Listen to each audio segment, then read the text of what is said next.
Dear students, welcome to the next lecture video on the software concept. In the lecture number 8, we will be exploring some of the features of different operating system, why and how they are being evolved through generations. So first let us discuss on the first kind of operating system, that was DOS based. The DOS stands for Disk Operating System. So always the OS and the concept of computer will be referred to as operating system. So the DOS is a kind of single user operating system, means only one user can work onto the computer. Only one task can be performed at a time. So it is one of the kind of single user, single tasking operating system which was developed by the Bill Gates. Okay, I hope many of you know about the Bill Gates and a person called Paul Allen. So in 1980s they developed this DOS, that is Disk Operating System, for a company called IBM, known for the hardware and the software industry. So IBM stands for International Business Machines. So this DOS was built for the personal computer. The first personal computers which were given to the general public was in the 1980s. So they have been incorporated with the disk operating system. Now let us explore what are the features of this kind of operating system. The features involves file management. Managing a file is nothing but to create a file, to edit the file, doing some changes. Editing is nothing but doing some changes. So editing in the context may refer to the contents are already stored. The stored contents need to be edited, need to be modified, or changes you want. So that can be done by the editing. So creating is nothing but making a new file. Okay, writing is nothing but entering the data or the information into the file, and deleting the file is nothing but once the file is created, if it is no more in use or in requirement, then the file or duplicate files can be removed from the operating system. Directory management, that involves creating of the directories, such like a very best example, you have your textbook. The textbook consists of the very first page, that is index. The index will take you to the particular chapter with the page number and so and so. So how many pages are been included, or what is the page number for the chapter number 1, chapter number 2, everything will be included. That we will call it as an indexed structure.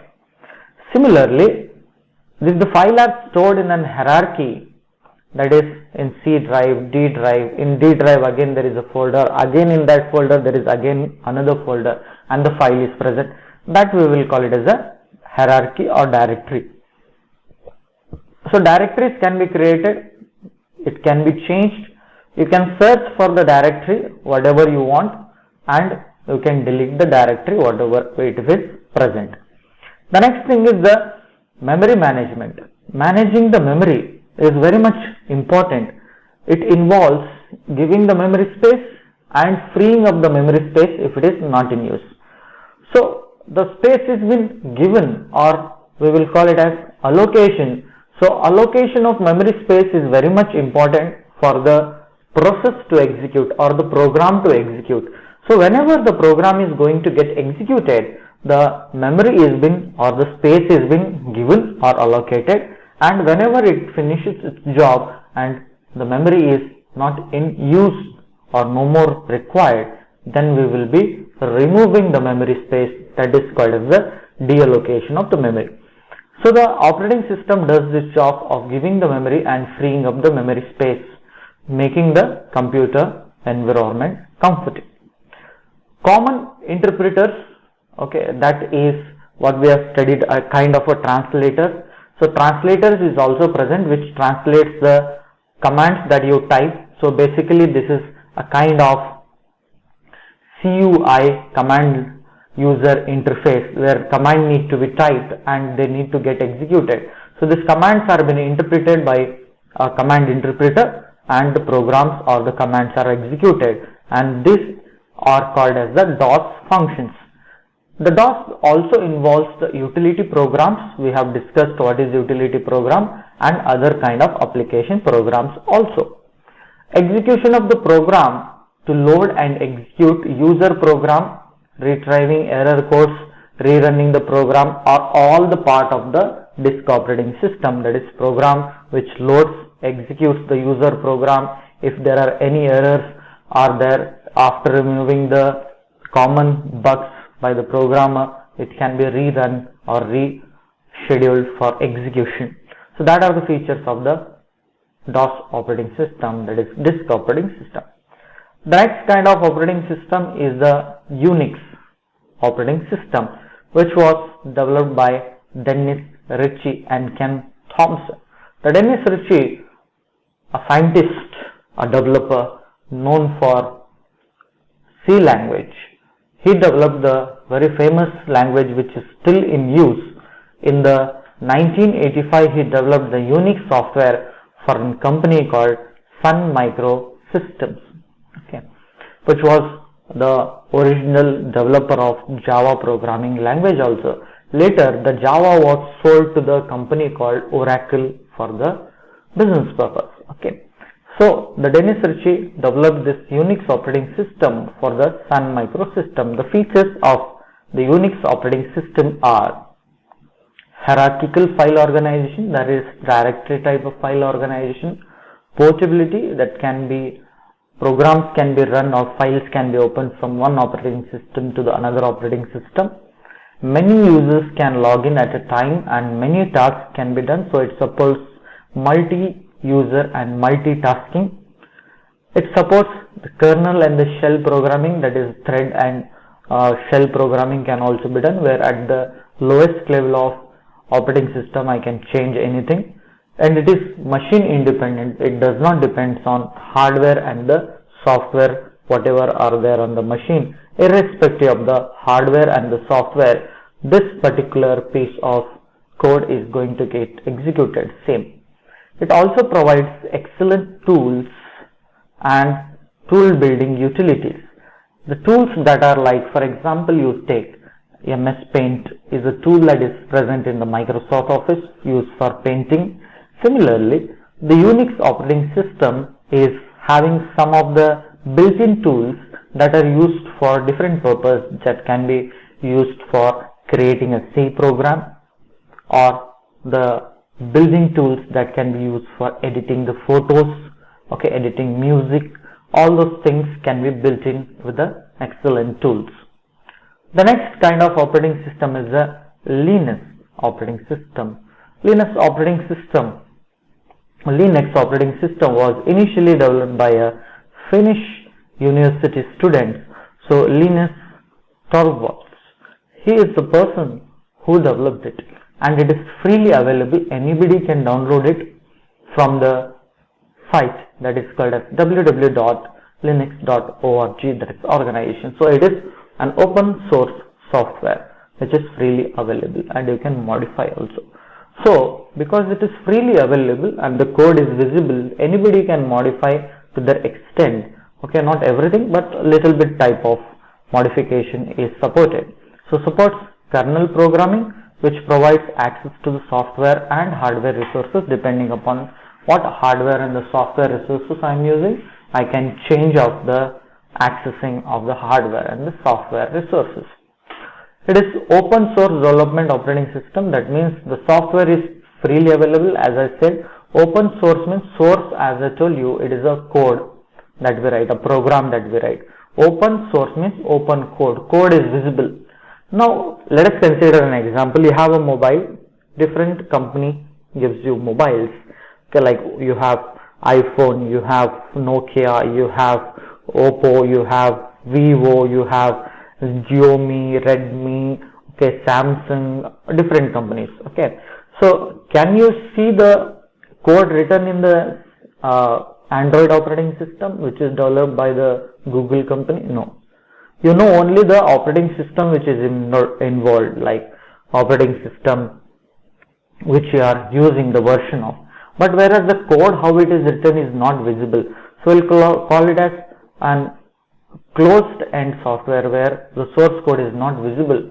So in the open source, the source code or the program code what is created for computer or to mobile phone or a hardware to work is visible, is editable. Okay, so it is machine independent. It can run on any machine, multi-user, multitasking, just like Unix, and compatibility and portability from one platform to the another platform is also being supported by the Linux operating system.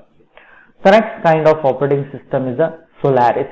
Okay, we will call it as Sun Solaris because it was developed by the or introduced by the Sun Microsystem. So it is a free Unix based because it was built by the Unix as a base of its coding.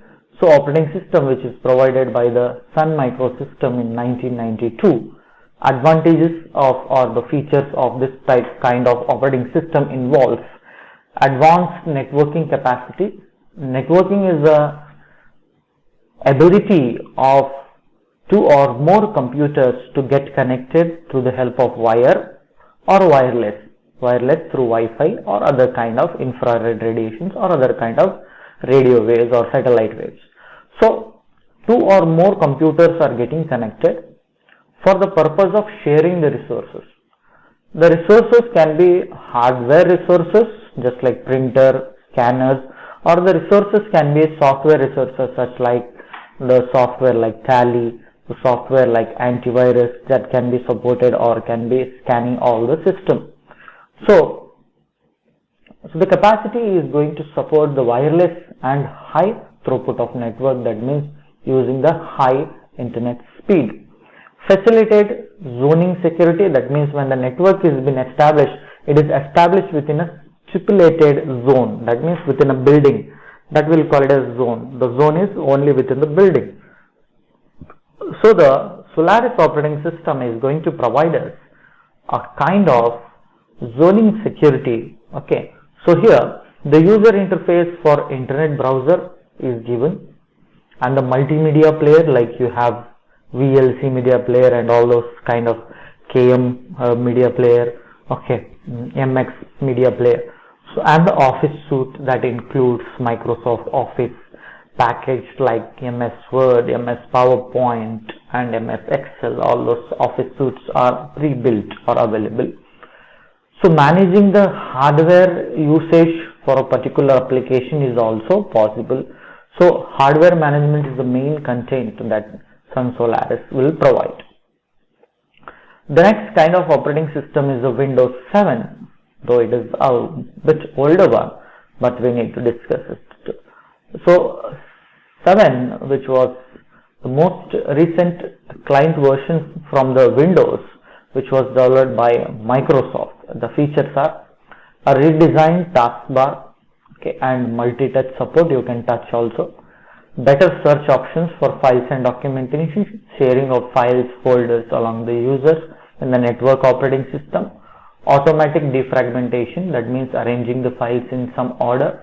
When the memory has been freed up, all the files will be moved in some area. That will release the continuous area, and this defragmentation will not be designed.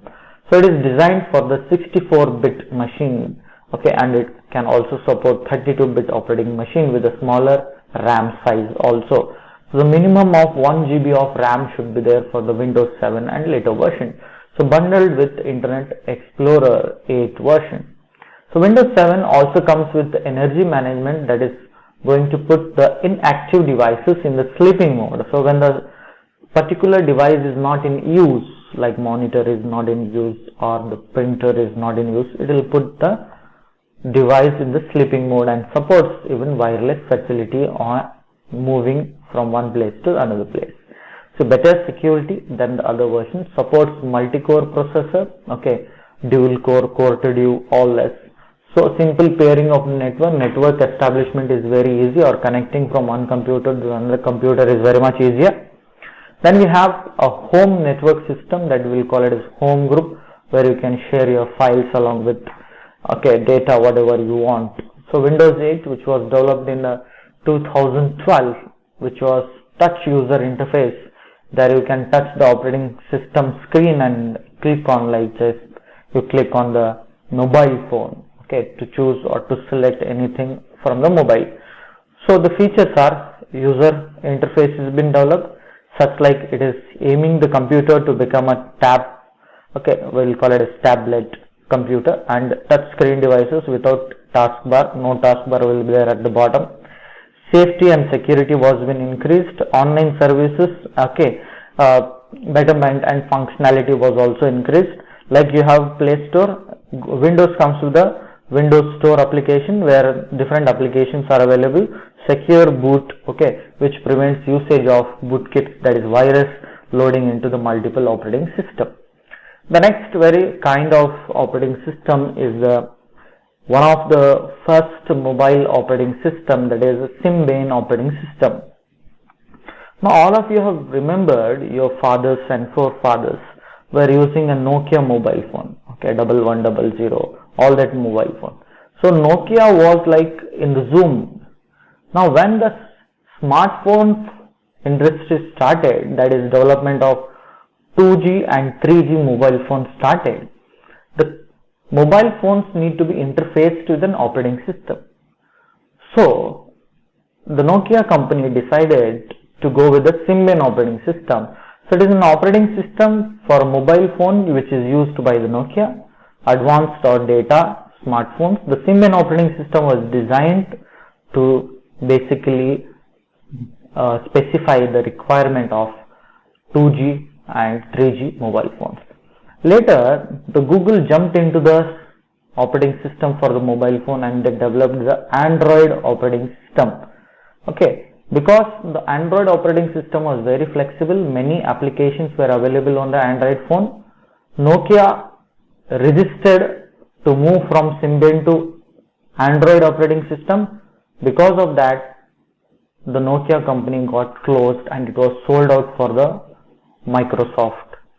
Later they reclaimed, and now again we have the Nokia mobile phones, but it is not that popular as it was in a decade of your fathers. So the next is Android operating system. It is developed by the Google based on the Linux operating system for the mobile phones, which was, as I said, Google and Open Handset Alliance both came in together, with the coalition or cooperation and coagulation of hardware and the software and telecom industry companies. Google took all of them into confidence, and Android operating system was released under the server version called Apache V2 version 2, which is open source license which can be given to anyone. The next is developed by the Windows, which was from the Microsoft system. So Windows Phone 8 includes, when the Nokia company sold out all the shares, or it was been closed due to losses, the Microsoft company owned that and named it from their own name. We call it as Windows Phone 8. So which is kind of a operating system platform, although incompatible with many of the kind. Windows Phone 8 was developed by the Microsoft answer to flourishing smartphone world, just like that. So you have other kind of operating system also, the features that are included in other kind of operating system, just like you have Windows 8 and Windows 10 coming, and Pro. All that is just look out, you can search in the Google and list down all the features of the operating system, that we have not included over here. So that's all for this chapter. In the next chapter we will be discussing very important concept that will be taking you to the C++ language. Thank you.